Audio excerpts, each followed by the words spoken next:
की न उपचार मिल सका? क्या हो सका? जीवन का आनंद पैसों से नहीं मिल सकता। पैसों से तुम कपड़े खरीद सकते हो, अभी बाजार जाओगे तो 4 से ड्रेस खरीदोगे, पर क्या पैसों से तुम आनंद खरीद सकते हो? एक नृत्य, गतिशीलता, एक मस्ती, एक आनंद, जो यहां तुम आनंद दे रहे हो उस पैसों से खरीद सकते हो? मन का जो आनंद है वह तो तभी आनंद प्राप्त हो सकता है जब तुम्हारे मेरे मन आपस में संबंध करेंगे। ये लोहा जब पार से रगड़ खाएगा तो सोना बनेगा, जो लोहा रगड़ खाएगा ही नहीं तो सोना बन ही नहीं सकता। 10,000 साल तक भी संबंध नहीं कर सकता। और पारस तो अपनी जगह है। अब लोहा अपने आप को लोहा ही समझे। मैं तुम्हें कह रहा हूं तुम लोहा नहीं हो, तुम लोहे के बाद बिक रहे हो, ये गलती है तुम्हारी। तुम हो तो सोना पर बिक रहे हो लोहे के बाद, ये तुम्हारी न्यूनता है। मैं तुम्हें कह रहा हूं तुम सोना हो ही, एक पहचानने की जरूरत है, तुम्हें अपने आप को ध्यान देने की जरूरत है तुम क्या हो। और कुछ करना नहीं है, तुम्हें कुछ ऐसी बात ही नहीं है, तुम्हें तो अपनी जगह से हिलना है और उस पार से टकरा जाना, बस खत्म। इतना ही तो करना है। इतना ही नहीं कर सकोगे फिर कौन करेगा? और ऐसा करते ही पूरा रंग रूप कद काट लंबाई लोहे की जितनी है सब कुछ बदल जाएगी और केवल जो 100 रुपए किलो है वो 10 लाख रुपए किलो बन जाएगी। ट्राई करके देखिए, कोई बात नहीं, साल भर बर्बाद होगा और ट्राई करके देखने से तो मालूम पड़ेगा।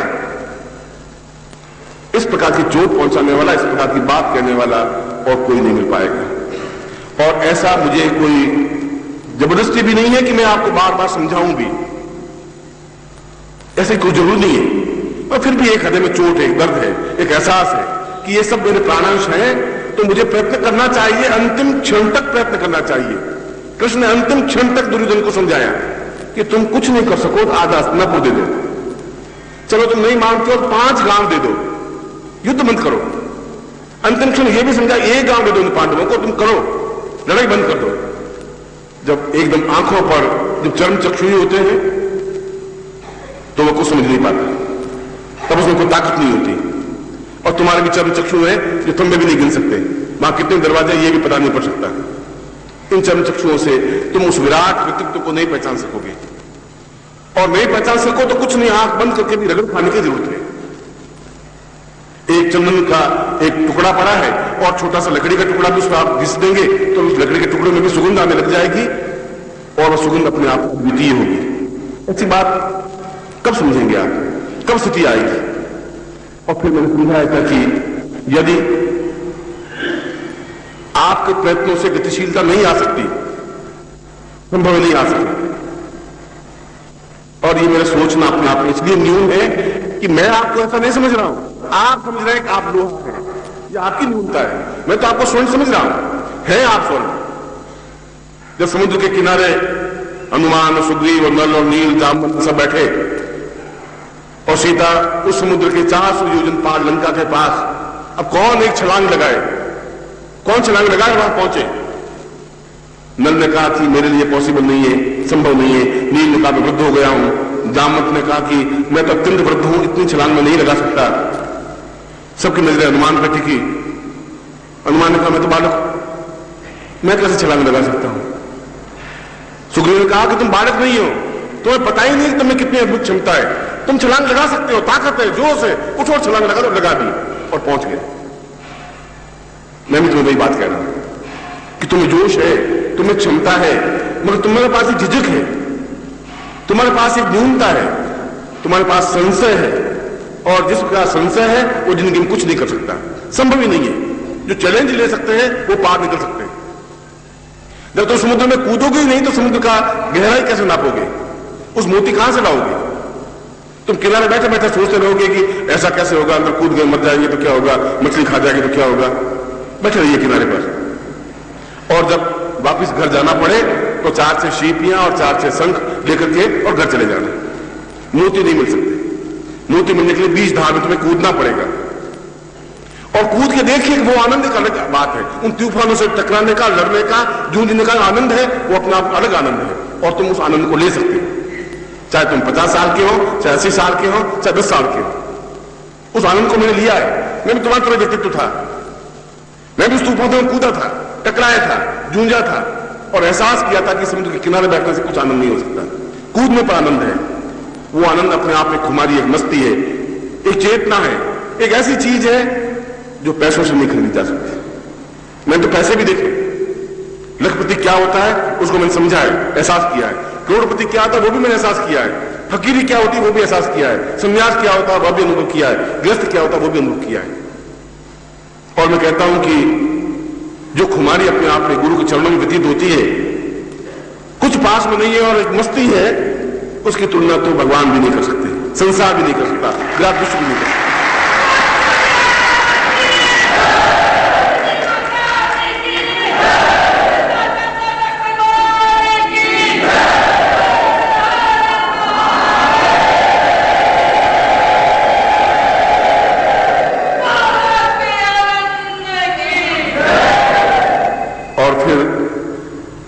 जब विधाता बैठी और विधाता ने तुम्हारी तकदीर लिखनी शुरू की तो हीरे की कलम से शुरू की। जब मेरी तकदीर लिखनी शुरू की तो चांदी की कलम से लिखी। मैंने पूछा विधाता को कि तुम मेरी चांदी की कलम से लिख रही है और ये इतने लोग बैठे हैं, तुम उनके सोने की हीरे कलम से लिख रही हो, बात क्या है? उस समय तो विधाता की बात समझ में आई नहीं, पर आज मुझे समझ में आ रही है। आज ये समझ में आ रही है कि चांदी की कलम से जिसकी तकदीर लिखी है वो अपने गुरु के पास नहीं बैठ सकता है। बहुत परेशान होता है, बहुत दर्द उसके दिल में रहता है, बहुत चाहता है गुरु के चरण में व्यतीत करूं, समय नहीं व्यतीत कर पाता है। और आपकी सोने की कलम से लिखी हुई है, आप बैठ सकते हैं।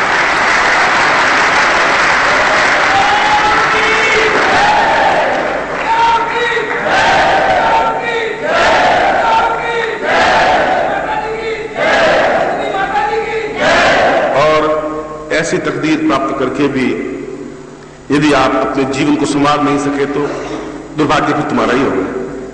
यदि मानसरोवर के पास बैठ करके तुम प्यास नहीं बुझा सको तो दुर्भाग्य तुम्हारा ही होगा। यदि अपने जीवन में तुम्हें सब कुछ प्राप्त है, मैं तो जंगलों में भटकता फिरा और कई सालों बाद कोई गुरु मिला, शायद जितना संघर्ष, जितना जूझने की क्षमता मैंने प्राप्त की है वो तो एक मनुष्य के बस की बात थी नहीं, है भी नहीं। मगर तुम्हें तो अनायास गुरु मिल रहे हैं, तुम्हें तो गुरु मिल रहे हैं, वो तुम्हें कह रहे हैं, तुम रुक रहे हो और वो तुम्हें आगे बढ़ा रहे हैं। अगर उनका स्वास्थ्य ठीक नहीं है, यदि दूर है, नजदीक है, मगर एक ही प्रयत्न, एक ही लक्ष्य, एक ही चिंतन की मैं इनको एक बार एहसास करवा दूं कि तुम जीवन में वह दिव्य दृष्टि प्राप्त कर सकते हो जो जीवन की अद्वितीयता है। जब लक्ष्मी तुम्हारे सामने नृत्य करने लग जाए तो इन कौड़ियों के 4-6 रुपयों से तुम्हारा क्या होगा? लक्ष्मी स्वयं तुम्हारे पीछे पीछे भागेगी। तुम लक्ष्मी के पीछे भागने की जरूरत क्या है? तुम क्यों व्यापार नौकरी रो रहे हो? मुझे जब लोगों ने पूछा कि फिर क्या होगा आपकी तकलीफ का, मेरी तकलीफ मुझे ही नहीं, लक्ष्मी अपने आप मेरे पीछे दौड़ती है। यहां नहीं तो मैं समुद्र किनारे बैठ जाऊं तो लक्ष्मी आकर के वही नृत्य करने लग जाएगी। मैं कहा कि लक्ष्मी के पीछे भागूं, और मैं तुम्हें कह रहा हूं तुम क्यों भाग रहे हो? तुम्हारे भागने से लक्ष्मी तुम्हारे पास नहीं आएगी। अपने आप में पौरुषवान बनोगे, दिव्य दृष्टि प्राप्त करोगे, अपने आप में तेजस्वी बनोगे, अपने आप लक्ष्मी तुम्हारे पीछे भागेगी। ये 10 महाशक्तियां तो तुम्हारे सामने नृत्य करेंगी, ऐसा संभव है। कल भी मैं कह रहा था कि ये महाकाल स्वयं तुम्हारे साथ आके नृत्य कर सके, ऐसा हो सकता है, उनके साथ गतिशील हो सकते हो। यदि आप में यह धारणा है कि मैं उस गुरु का शिष्य हूं जो अपने आप में अद्वितीय है, यह धारणा ही अपने आप में बहुत मान्यता है।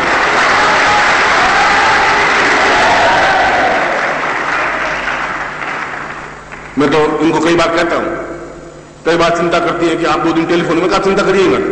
इतने शिष्य है कि हर एक नजर मेरे ऊपर है ही, बिना नजर के तो रहता ही नहीं हूं। जहां भी जाऊं कोई को मिल ही जाएगा। मैं दिल्ली से, जयपुर से जोधपुर जा रहा था, एक बहुत छोटा सा गांव, मुश्किल से 200 घर होंगे, भाई कार जा रहा था, तो वहां कार रोकी। मैंने माता जी को, यहाँ चाय पीने को शिष्य विषय नहीं है, आराम से गप्पे लगाएंगे, 5-7 मिनट व्यतीत करेंगे, चाय पी लेंगे। कब धुलवाया, चाय बनवाई, जितने दूर से एक आदमी आया, आकर के एकदम से ताकता रहा, ताकते एकदम चलना। अब कब तो मेरा था, मैंने कहा भैया कौन? उनका गुरु जी मैं आपको शिष्य हूं। और इस गांव में उम्मीद ही नहीं थी। गुरु जी समचौड़ा से मैं आपके पास शिविर में आया था, आपने देखा ही नहीं और आपने मुझसे बात नहीं की। गुरु जी अब आप आज बात करनी पड़ेगी। अब मैंने कहा माता जी अपन अकेले कहीं नहीं रह सकते, आप घबराइए, मैं तो अकेले रह ही नहीं सकता। ये मेरा सौभाग्य है, ये आप लोगों का प्यार है मुझे, ये मेरी बहुत बड़ी पूंजी है। धन दौलत मेरी पूंजी नहीं है। आज निर्मल ने कहा आप बहुत थक गए गुरु जी, आज आप मत आना, आज आप रेस्ट करना। मैं कहा चलो नहीं आएंगे, फिर पाँव रुके नहीं। मैं कहा वो तो वहां बैठे, मैं घर में पड़ा क्या करूंगा, चलो 5-7 दिन उनके साथ व्यतीत करूंगा, शायद इस बार की चोट से संभल जाए। नॉर्मल कौन सी चोट उनको लगेगी, किस चोट से संभल जाएंगे। हो सकता है आज की चोट से संभल जाए। और ये चोट इसलिए दे रहा हूं कि तुमसे प्यार है, तुम्हारा मेरा एक संबंध है, एक नाता है, एक अटैचमेंट है। और मैंने ये कहा था कि यदि आप नृत्यशील नहीं हो सकते, यदि आपके पास दिव्य दृष्टि नहीं प्राप्त हो सकती, तो फिर दूसरा उपाय यह है कि गुरु आप अपनी शक्ति तुम्हें ट्रांसफर कर दे और तुम्हारी दिव्य दृष्टि जागृत कर दे। और इस शक्ति के ट्रांसफर को, इस दिव्य दृष्टि को देने की क्रिया को अपने आप में अद्वितीय दीक्षा कहते हैं। इसको अपने आप में कल्पांत दीक्षा कहते हैं, अपने आप को चैतन्य दीक्षा कहते हैं, अपने आप को पूर्णत्व दीक्षा कहते हैं और अपने आप को ब्रह्मांड दीक्षा कहते हैं। एक ही दीक्षा के सैकड़ों नाम है। और इसलिए कि कल का दिन तुम्हारी जिंदगी का सबसे अच्छा दिन है, श्रेष्ठतम दिन है।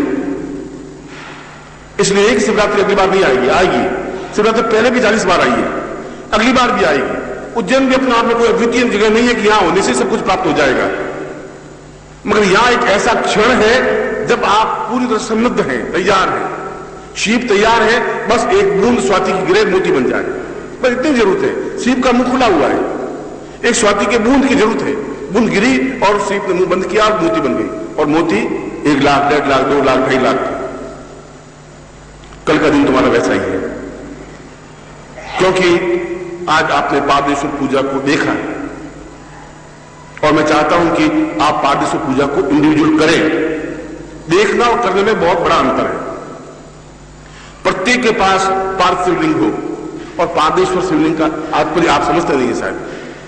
पार्थ का पारदेश्वर तात्पर्य है, और रावण ने जिस श्लोक मैंने आपके सामने पहली बार कहा है, रावण ने भगवान शिव की 51 बार पूजन किया, 52 बार पूजन किया, 53 बार पूजन किया, 107 बार पूजन किया, भगवान शिव प्रसन्न हुए ही नहीं।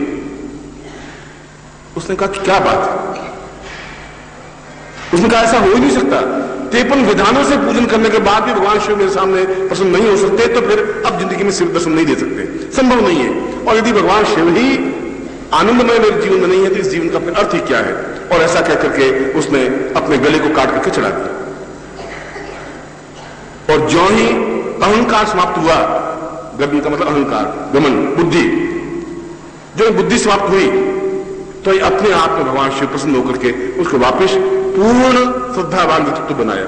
हमने उसकी आलोचना की है कि रावण ऐसा था, वैसा था, खराब था, मगर वो अपने आप में विद्वान था। और उसने फिर रावण संहिता लिखी, जो आज भी दक्षिण वालों के लिए गीता और रामायण महाभारत से ज्यादा पुण्यवान है, ज्यादा महत्वपूर्ण है। जो तांत्रिक हैं, जो योगी हैं, जो सन्यासी हैं, जो सिद्धाश्रम के वासी हैं, वो आज भी इस बात को कहते हैं कि संसार में रावण संहिता से बड़ा श्रेष्ठतम ग्रंथ है ही नहीं। इतना अद्वितीय विद्वान था। और उसने कहा है कि 1000 बार शिव की पूजा करने से भी कुछ प्राप्त नहीं हो सकता यदि एक बार भी अपने गुरु के साथ पूर्णता के साथ जटा कटा संभ्रम, उस भ्रम को मिटा करके उससे पूरी त्राटक करते हुए और यदि हम पूजन कर लेते हैं तो वह मूल रूप से समस्त ब्रह्मांड को लेकर के आपके शरीर में स्थापित होते ही हैं। जबकि गुरु साथ इसलिए दीक्षा से युक्त उस पारदेश्वर को आपके शरीर में स्थापित कर दें। इसलिए कल यहां पर तो शिवरात्रि के दिन पूजन विधान करेंगे ही, मगर आप जिस प्रकार से आज रुद्राक्ष 108 पूर्व जन्म के पुण्यों को, पापों को समाप्त करने की क्रिया संपन्न की, और आप पूछेंगे गुरु जी वो 108 जन्मों के पाप खत्म हुए भी कि नहीं? आपने कह दिया मान लो, और एहसास तो हमें कुछ हुआ नहीं, क्योंकि आपकी बुद्धि ऊपर है। अभी जब बुद्धि है तो ये प्रश्न करेगी। और आपके पास 1 लाख रुपए थे और फिर 1.5 लाख हुए, तो क्या चेंज आया आपके शरीर में? 2-3 आंखें ज्यादा बन गई, 2 कान बन गए, 5 कान बन गए, 4 हाथ बन गए, 10 हाथ। चेंज क्या आया? चेंज एक एहसास आया, अब मेरे पास 1.5 लाख रुपए, मगर आप तो देख नहीं सके, आपके शरीर में कोई परिवर्तन तो नहीं आया। एक जीवन का श्रद्धावान, मैंने वही कहा, संशय आत्मा निश्चिति। जब आपके पास संशय है तब आप 5000 जन्म और ले लीजिए, आप उसी जगह खड़े रहेंगे जहां आज खड़े।